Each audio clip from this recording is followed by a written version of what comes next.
back with a review of the second episode of Shadowhunters. If you want to know what I thought of the first episode, please check the description down below and you will find the link there. I was not sure if I liked the series or not because I'm both really happy that we get a new chance at adapting Shadowhunters and the Shadowhunters Chronicle in a TV format, and really anxious. I would say that this episode was for me kind of bad, but it's still the beginning and I'm still giving it some slack and seeing how it's gonna go. On the things I didn't like, one of them, I'm gonna start by new things mostly. Hotch, I don't like the actor. I had seen a picture of him and I was like, not really like what I was picturing Hotch to be like. And then he came in and I thought his acting was really bad, and does he really need to be half naked, and what's up with this rune thingy that hurts him. If this is in the books, then I'm sorry, I probably don't remember them as well as I thought I did. If it's not in the books, I don't know why they put that in, because it makes everything more complicated even though we only have 13 episodes. And it also doesn't make sense because it burns him at times when he's just stating something about the present and not talking about what the circle did. So I'm not fully up for Hodge so far. And I think it goes with the whole institute thingy. I'm not up for the institute. It's still too crowded. To me, it's very modern, but I can go with modern. It's not a problem. My problem is full of people, even though the Lightwoods are supposed to be isolated. And it's very dark, which makes the scene not often pleasant to watch. Like the scene about Isabel and Simon in her room, it's completely like there's only one lamp lit up. Can't she just light the whole room? I mean, why would you do that? Showing you a bit of sensual, I'm guessing, ambience, but it's still weird. It's still really weird. The atmosphere is weird and you can't see well, and it's just bothering me. I'm just not liking it. Second thing is, I hadn't realized that Dot was supposed to be Dorothea. I thought that Dot was just going to be a random witch and that she would be dead and that it would be one more thing for Clary to be motivated. I hadn't realized that they took Dorothea from downstairs, the old crazy witch that turns into a monster, and put her in a 20-something body and just, okay, suddenly she's all kick-ass and extremely close to Jocelyn and Clary. We knew there would be changes to characters, but I didn't think something like that, especially because she's not a huge part of the books. But we'll see, but I'm not a big fan. I think she's very cheesy and she's more annoying me than anything else. Besides that, something else that was troubling for me is it's very cheesy. Like I was saying, it's terrible. And there's still so much foreshadowing. Just in the first scene, when you have Clary in the center of the two boys, it's terrible. I mean, yeah, we get it. No triangle. Do you want also to just put a huge sign that goes neon, like love triangle, look. And I'm still not liking at all the way they're portraying Isabel. She's just slutty. That's all she is.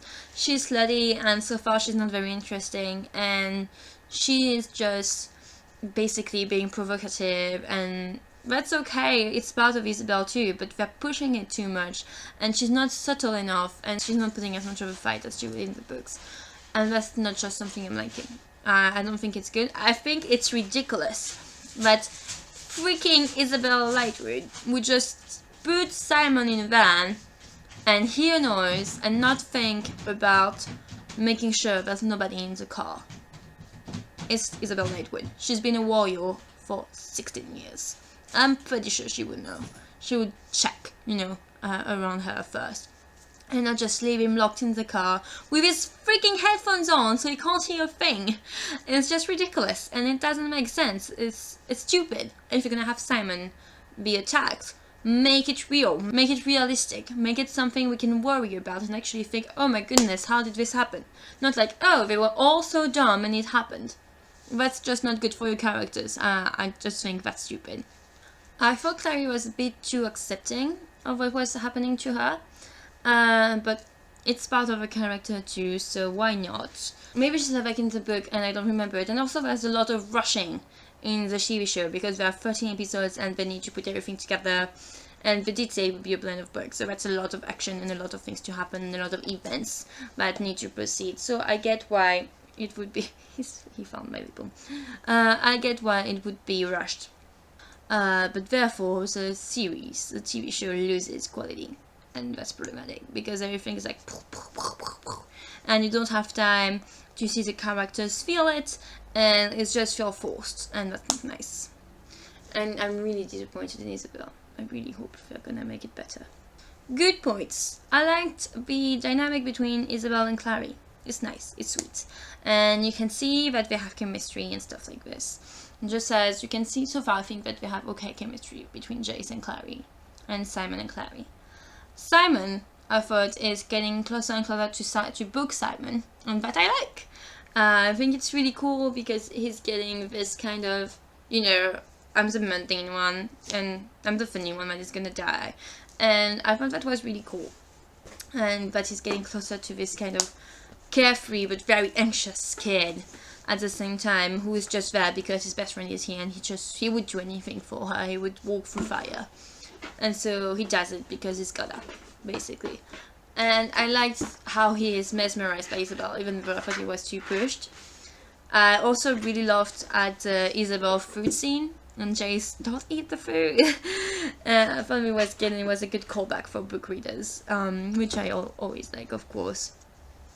I think I'm gonna like Raphael. I'm not sure yet. He looks too old, but they did change characters, and maybe he's supposed to be older. In which case, it's okay. But I think I'm gonna like him. I'm not sure yet. I need to see him act. So that's something. I like the City of Bones in itself, and I like the Silent Brothers, how they were portrayed and how they were represented, and the makeup and everything. I thought that was really good.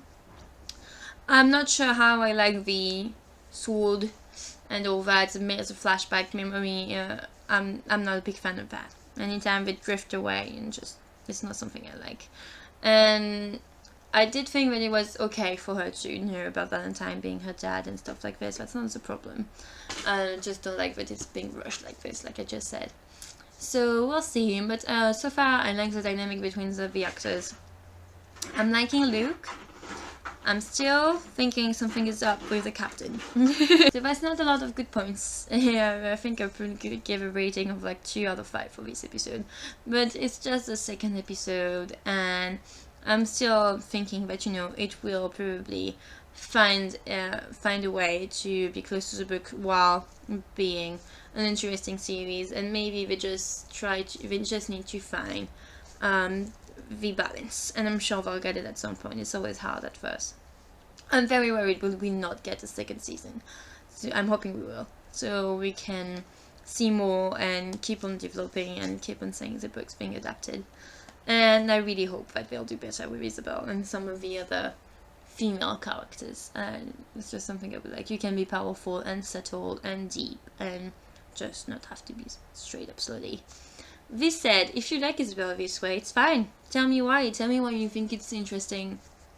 Tell me why you think why you think that she's not so far away from the book Isabel. Tell me everything you think about the series, and I will love to answer to you. I hope you liked this review, and I'll see you for episode 3, which hopefully will have a much better rating. Thank you so much. Thanks for watching. Yes, on Clary, you've got a storm coming for you. Be ready. I mean, knowing about the rest, if you're just already so overwhelmed with this, get ready, go.